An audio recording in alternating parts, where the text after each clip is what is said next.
Dalam soal, kita diminta untuk mencari luas daerah X, O, Y yang memenuhi mutlak X tambah mutlak Y kurang dari sama dengan 2. Nah, sekarang untuk menyelesaikan soal seperti ini, kita harus ingat dulu definisi dari nilai mutlak. Nah, di mana untuk yang pertama, itu mutlak X dapat didefinisikan akan bernilai positif atau bernilai X. Ini terjadi saat nilai X-nya di antara rentangan lebih besar sama dengan 0. Dan sebaliknya, dia bernilai negatif, min X, ini saat X-nya kurang dari 0. Begitu pula untuk mutlak Y. Nah, mutlak Y ini akan bernilai positif atau Y saja, ini saat Y-nya lebih besar sama dengan 0. Dan bernilai negatif saat nilai Y-nya kurang dari 0. Nah, sekarang ini menandakan bahwa kalau kita cari akan menemukan 4 daerah, di mana untuk X positif, X negatif, Y positif, dan Y negatif. Nah, sekarang kalau kita hubungkan ke koordinat, karena kita akan menggambar ke koordinat, maka kita bisa membagi grafiknya di 4 daerah ya. Nah, yang pertama kita cari di kuadran 1. Di sini nilai X-nya positif dan nilai Y-nya juga positif ya. Seperti biasa, X-nya ke kanan positif, Y-nya ke atas positif. Nah, sehingga dengan dasarnya ini, soalnya yang awalnya mutlak X ditambah mutlak Y kurang dari sama dengan 2, ini sesuai definisi untuk X positif atau X-nya lebih dari 0, nilainya adalah X dengan titik X ditambah Y.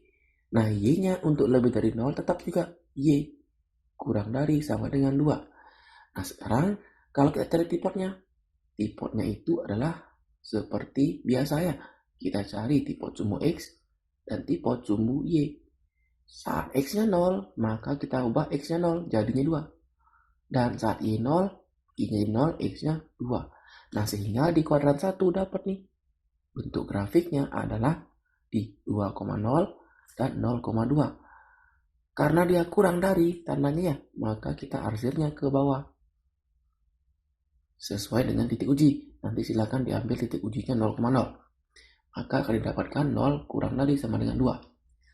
Sekarang di kuadran 2, ini adalah X-nya negatif dan Y-nya positif. Sehingga soalnya awalnya mutlak X ditambah mutlak Y kurang dari sama dengan 2, ini akan berubah menjadi nilai X-nya itu kan negatif. Maka kita ambil yang X-nya kurang dari 0. Jadinya min X ditambah Y itu kurang dari sama dengan 2. Sekarang kita buat tipotnya. Nah, tipotnya sama ya. Kita ambil untuk X-nya 0 dan Y-nya 0. Untuk X0, nilai Y-nya adalah 2. Dan saat X-nya 0, maksudnya saat X-nya 0 ya. Saat X-nya 0, Y-nya 2. Dan saat Y-nya 0, itu X-nya minus 2. Nah, sehingga dapat nih. Di sini minus 2,2. Nah, dapat. Karena dia kurang dari, kita ambil ujinya 0,0. Maka dapat juga yang ke bawah.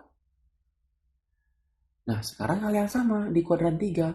Di kuadran 3 di sini disyaratkan bahwa nilai X-nya negatif dan nilai Y-nya negatif. Nah, sehingga soalnya X tambah mutlak Y kurang dari sama dengan 2. Jadinya min X, min Y kurang dari 2. Kita ambil seperti biasa. Tipotnya XY. Saat X-nya 0, Y-nya minus 2. Saat Y-nya 0, X-nya minus 2.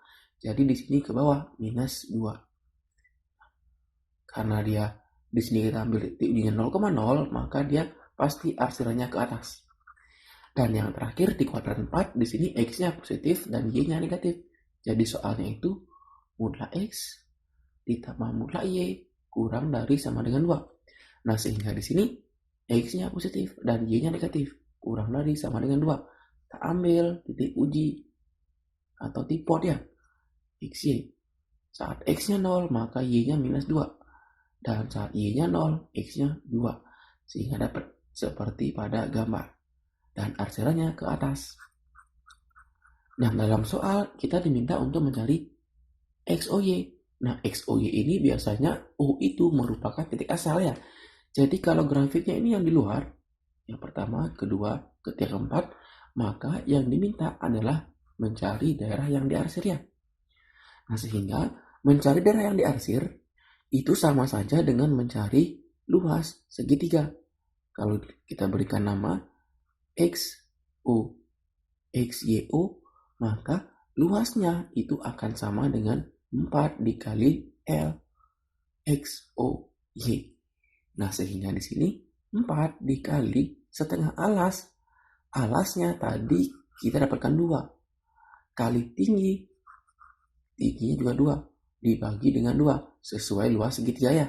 Las kali tinggi bagi 2. Nah, sehingga di sini akan dapat nilainya adalah 8. Jadi, luasnya itu adalah 8 satuan luas. Jadi, nomor A adalah jawaban yang paling tepat. Nah, jadi itu dia cara mencari soal seperti ini ya. Nah, di sini konsepnya kita harus mengingat dulu definisi nilai mutlak. Jadi di sini kita cari dulu pembuat nolnya. Nanti kalau dalam mutlak ini adalah sebuah fungsi, maka dia batas-batasnya adalah pembuat nol dari fungsinya atau fungsi yang dimutlakkan. Nah, untuk itu silakan dipahami. Nanti apabila ada yang kurang jelas, silakan di-replay videonya dan silakan pahami dulu tentang konsep dari nilai mutlak. Nah, untuk itu, Kak ucapkan terima kasih dan sampai jumpa di video selanjutnya.